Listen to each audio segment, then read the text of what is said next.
थानकोट के police station में एक हादसा हुआ। पुलिस इंस्पेक्टर से बोला, सर रोड के पास कटा हुआ हाथ मिला।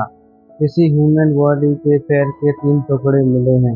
इंस्पेक्टर ये सुनकर अपनी कुर्सी से खड़ा हो गया और सिपाही की ओर देखते हुए बोला, कल किसी का कटा हुआ हाथ मिलना और आज पैर। आखिर कौन है जो इस तरह से किसी के शरीर को काटकर फेंक रहा है? पास में खड़ा एक पुलिस वाला बोलता है, सर जब तक बॉडी का सिर नहीं मिल जाता हम आइडेंटिफाई नहीं कर सकते हैं कि ये बॉडी पार्ट्स किस इंसान के हैं। इंस्पेक्टर पुलिस वाले की बात पर सहमति जताते हुए पुलिस स्टेशन से अपनी टीम के साथ छानबीन के लिए सीधे एक्सीडेंट वाले प्लेस की ओर निकल गए। ह्यूमन बॉडी पार्ट से मिलने के बाद बात आग की तरह आसपास के इलाकों में फैल गई। ये बात जब काठमांडू पुलिस स्टेशन में पहुंची तो पुलिस के दिमाग में एक ही नाम आया, अभ्या। अभ्या वो लड़की थी जिसको 15 दिन पहले किसी ने किडनैप कर लिया था। उसके माँ बाप ने एक हफ्ते पहले ही नजदीक थाने में इस बात की रिपोर्ट दर्ज कराई थी। काठमांडू पुलिस ने तुरंत थानकोट पुलिस स्टेशन को कॉल किया। काठमांडू पुलिस ने थानकोट पुलिस स्टेशन में कॉल लगाकर पूछा, हेलो सर जी बताइए, मैंने सुना है आपके इलाके में ह्यूमन बॉडी पार्ट्स मिल रहे हैं। क्या पता लगा कि वो बॉडी पार्ट्स किसके हैं? थानकोट पुलिस कहती है, सर शख्स की पहचान तो दूर की बात है, अभी तक जेंडर की पहचान नहीं हो पाई। जो भी इस बॉडी पार्ट से काटकर फेंक रहा है उसके छोटे छोटे टुकड़े करके 200 से 250 मीटर की दूरी पर फेंक रहा है। काठमांडू पुलिस बताती है, ठीक है सर, यहाँ भी एक केस है जिसमें 15 दिन पहले हमारी पुलिस स्टेशन में एक रिपोर्ट दर्ज हुई है। एक लड़की है जो पिछले 15 दिनों से किडनैप है। हमारी टीम की लाख कोशिशों के बाद भी उसका कुछ पता नहीं चल पा रहा। थानकोट का पुलिसमैन कुछ देर सोचता है और फिर काठमांडू पुलिस से कहता है, सर क्या आप उस लड़की के घर वालों को हमारे पुलिस स्टेशन भेज सकते हैं? सर मैं उस लड़की के पेरेंट्स को अभी कॉल कर देता हूँ कि वो थानकोट पुलिस स्टेशन के लिए निकल जाएं। उन दोनों की बात खत्म होती है। लगभग 15 दिन हो चुके थे। अभ्या का कुछ पता नहीं चल रहा था। उसके माँ बाप की आंखें तरस गई थी उनकी बेटी को देखने के लिए। उन दोनों ने खाना पीना छोड़ दिया था। घर में हर वक्त मातम का माहौल बना रहता था। अभ्या के माँ बाप अपने घर के हाल में बैठे हुए थे। तभी उनका लैंडलाइन पर फोन बजा। अभ्या के पापा संजय जी ने कॉल पिक किया। हेलो, उधर से पुलिसमैन बोला, सर मैं काठमांडू पुलिस स्टेशन से बोल रहा हूँ, आप तुरंत थानकोट पुलिस के लिए निकल जाएं। संजय ने जल्दी से पूछा, क्या मेरी बेटी अभ्या मिल गई है? पुलिसमैन अफसोस के साथ बोला, सर आपकी बेटी नहीं मिली, लेकिन वहाँ के पुलिस आपसे पूरी इंसिडेंट के बारे में पूछताछ करना चाहती है। हो सकता है आपको अभ्या के बारे में कुछ पता लगे। अभ्या के पापा ने उसकी माँ की ओर देखते हुए कहा, सर हम अभी थानकोट के लिए निकल रहे हैं। अभ्या के माँ बाप कुछ ही देर में थानकोट पुलिस स्टेशन पहुंच जाते हैं। अभ्या की माँ रुचि और बहुत ज्यादा घबरा जाती है। इतने में उसके पास एक पुलिसमैन आता है और उनसे पूछताछ रूम में ले जाता है। दोनों चेयर पर बैठ जाते हैं। उनके सामने पुलिसमैन बैठता है और पूछताछ करना शुरू कर देता है।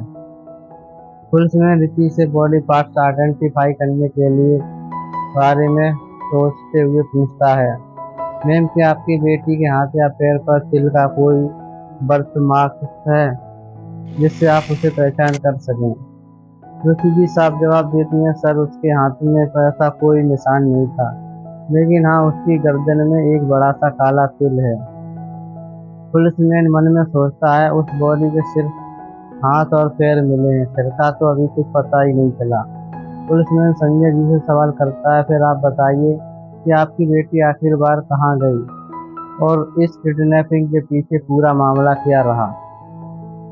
संजय गहरी सांस भरते हुए बोला, जी सर। इस वक्त पुलिसमैन रुचि को पूछताछ रूम से बाहर जाने को कह देते हैं और सिर्फ संजय के नजरिए से मामले को जानना चाहते हैं। संजय पुलिसमैन को बताता है, सर एक दिन कोचिंग के बाद मेरी बेटी अभ्या बहुत खुशी से उछलती कूदती मेरे पास आई और मुझे अपने फोन में एक SMS दिखाते हुए बोली, पापा पापा देखिए, तो मुझे एक लॉटरी का फॉर्म का एसएमएस आया था और मैंने अपनी सारी डिटेल्स फिल कर दी थी और आज उसी नंबर पर मुझे एसएमएस आया। पता है आपको, मुझे पूरे 50,000 रुपए की लॉटरी लग गई है। खुशी बोलती है, इतनी सारी बातें मत बताइएगा, जाने क्या क्या करती रहती है। संजय ने अव्या को प्यार से सहलाते हुए बोला, बेटा ये सब फ्रॉड मैसेज होते हैं, इनको इग्नोर करना सीखो और अपनी पढ़ाई पर ध्यान दो। पापा आप विश्वास करिए, ये रियल मैसेज है, तुम्हारे इंतकाम आने वाले हैं, अव्या अपने माँ बाप को बता रही थी। अभी तक उसके पास एक कॉल आया, उसमें एक महिला उसे शहर के एक बिल्डिंग का एड्रेस बताती है जहाँ पर उसे अपने इनाम की राशि लेने के लिए बुलाया गया था और साथ ही लॉटरी जीतने की दोबारा से राशि बढ़ाई थी। देखो पापा, अब तो आप बिल्कुल नहीं कह सकते कि वो फ्रॉड है। उन लोगों ने कॉल भी किया है और अब मुझे जाने दीजिए। अव्या राजू के साथ लॉटरी ऑफिस की लोकेशन पर निकल जाती है। अव्या बताए गए बिल्डिंग की लोकेशन पर पहुंच जाती है। अव्या को गाड़ी से ड्रॉप करके उसका नौकर राजू वहां से चला जाता है और अव्या इंतजार करने लगती है। अव्या के फोन पर दोबारा कॉल आता है। अव्या कॉल को उठाकर बात करती है, हेलो मैम, मैं लॉटरी ऑफिस पहुंच गई हूँ, लेकिन यहाँ पर कोई ही नहीं है। ओह ये सॉरी, मैं आपको बताना भूल गई थी कि आप इस इनाम की राशि 50,000 लेने के लिए आई हैं। 50,000 रुपये हमें एडवांस में जमा करने होंगे, उसके बाद आपको 50,000 रुपये मिलेंगे, साथ में ही 15,000 रुपये वापस मिल जाएंगे। अच्छा ठीक है, हम पैसों का इंतजाम करके कुछ देर में आपको कॉल करते हैं। अव्या ने अपने पापा को कॉल किया और कॉल पिक उठते ही अव्या ने पापा से बोला, हेलो पापा, पापा क्या आप मुझे राजू के साथ 15,000 रुपये भिजवा देंगे? संजय ने अव्या से पूछा, किस काम के लिए भिजवा दूं, लेकिन इतने सारे पैसे का तुम्हें क्या काम पड़ गया? अव्या ने संजय को लॉटरी की राशि मिलने की शर्त बताई। लॉटरी का इनाम मिलने से पहले उसे 15,000 रुपये एडवांस जमा करने पड़ेंगे। ये बात गए, अव्या ने मन में सोचा, पापा तो देंगे नहीं इतने पैसे। इतना कहकर अव्या एक टैक्सी में बैठकर निकल जाती है। संजय पुलिस वाले को आगे बताते हैं, सर अव्या का इंतजार करते करते हमें शाम हो गई थी। रुचि और मैं संजय अभी को लेकर बहुत परेशान थे। रुचि ने उसके कई फ्रेंड्स को कॉल करके पूछा, उनके घर पर तो नहीं गई, लेकिन अव्या का कहीं पता नहीं चला। रात गहरी थी और हम दोनों पति पत्नी बहुत परेशान। उसी वक्त हमारी लैंडलाइन पर एक कॉल आता है और मैं कॉल पिक करता हूँ। उधर से आवाज़ आई, मिस्टर संजय, अगर अपनी बेटी अव्या को सेफ रखना चाहते हो तो कल दोपहर तक 10 लाख रुपए का इंतजाम कर लो, वरना मैं तुम्हारी लड़की का सिर से सर अलग कर दूंगा। संजय इस तरह की धमकी सुनकर बोलता है, कौन हो तुम और मेरी बेटी किडनैप क्यों किया? उधर से आवाज आती है, मैं एक सीरियल किडनैपर हूँ, आज तेरी बेटी का नंबर था, अगर पुलिस को इन्फॉर्म किया तो मैं तुरंत इस मासूम की बच्ची को मार डालूंगा। संजय ने हड़बड़ाते हुए, नहीं नहीं, तुम ऐसा नहीं करना, मैं तुम्हें 10 लाख रुपए कल तक तुम्हें दे दूंगा। इतना सुनकर किडनैपर का कॉल कट हो गया। किडनैपर की बातें सुनकर संजय के हाथ पैर कांप रहे थे। उसके मन में विचार आ रहा था कि वो 10 लाख रुपए का इंतजाम कहाँ से करेंगे। अगली सुबह संजय और रुचि 10 लाख रुपए का इंतजाम करने में जुट गए। रुचि ने अपने सारे गहने ज्वेलर्स के पास जाकर बेच दिए, जो 3 लाख रुपए के हो गए।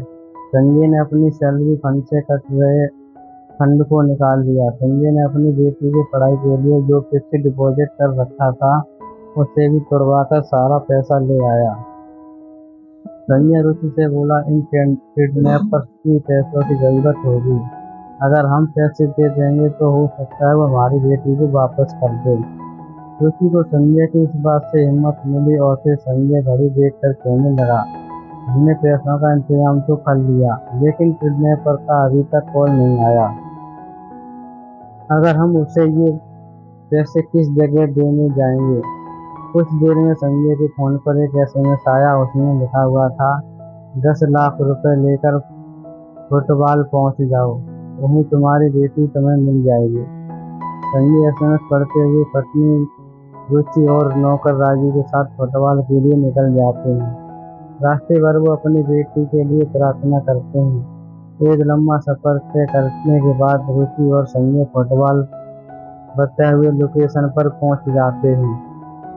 वहां पहुंचकर वो किडनैपर के एसएमएस या कॉल का इंतजार करने लगते हैं। तभी 10 लाख रुपए देकर अपनी बेटी को वापस पा सकता है। कुछ देर बाद किडनैपर का फोन आता है और संजय फोन उठाकर पूछता है, इतना कहकर वो फोन काट देता है। संजय किडनैपर पर गुस्सा आता है लेकिन वो कुछ नहीं कहता। रुचि और संजय बिना देरी किए किडनैपर की बताई हुई लोकेशन पर निकल जाते हैं। 107 किलोमीटर की दूरी तय करने के बाद और फुटबॉल से चितवन पहुंच जाते हैं। अब वो दोबारा से किडनैपर की कॉल या एसएमएस का इंतजार करने लगते हैं। जब किडनैपर एसएमएस नहीं करता तो कुछ देर में संजय किडनैपर को खुद कॉल करते हैं और कॉल रिसीव होते ही संजय किडनैपर से कहता है, सर हम पहले लेकर चितवन पहुंच गए हैं, पैसे कहाँ देने हैं, जल्दी बताओ। तभी किडनैपर संजय को बताता है ये पैसे चितवन नहीं बल्कि सोनौली पहुंचाने हैं। और संजय सफर करते हुए परेशान हो गए लेकिन अध्याय को याद करके चितवन से सोनौली के लिए निकल जाते हैं और 130 किलोमीटर का सफर तय करके चितवन से सोनौली पहुंच जाते हैं।